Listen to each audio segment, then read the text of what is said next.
Ground zero for America's campus unrest. And the drums of protest were still beating at New York's Columbia University. Hey, Chief. We had a bad night here. We had a bad night at City College. They had a bad night at UCLA. This was university staff objecting to police, saying they'd patrol campus for the next fortnight.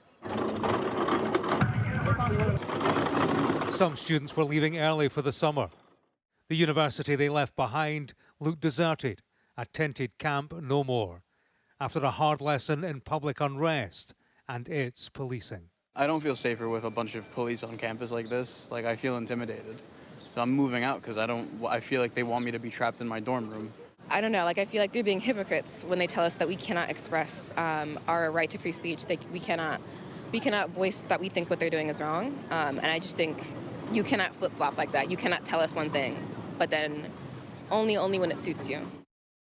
The NYPD released this video without sound of their overnight operation. Police officers used a vehicle they call the Bear to elevate them to an upper window and inside Hamilton Hall, the academic building occupied by protesters. They removed barricades and demonstrators room by room.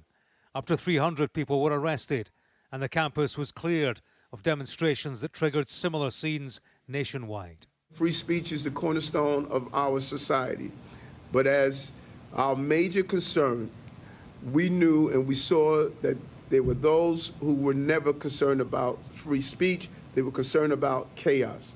It was about external actors hijacking peaceful protests and influenced students to escalate. A mile away from Columbia University, police officers tore down a Palestinian flag at City College, raising the stars and stripes and calling it a proud moment as they restored order.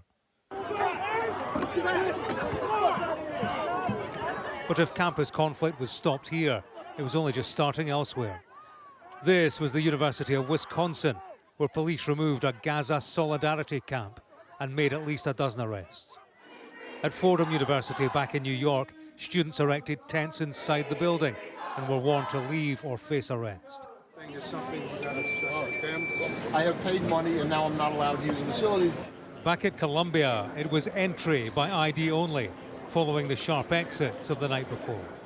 The occupation of the university's Hamilton Hall took place 56 years to the day since the same building was taken over by anti-Vietnam War protesters. The traditions of student activism and free speech are issues now as they were then. All academic year, it's been very skewed that the side that was supporting the Palestinians, supporting human rights, supporting ceasefire, have been frightened to speak because of students have been terrified of being doxxed, which is, being filmed and then putting on websites so that they don't get jobs. Shame on you! Scenes here and elsewhere compound the difficulties for President Joe Biden. He's already been criticized for the lack of a steady, controlling hand on the Israel-Hamas conflict. Open revolt at university campuses like this one further expose America's angst at events in the Middle East and its interaction with them. And it further tests his leadership. James Matthews, Sky News, at Columbia University in New York.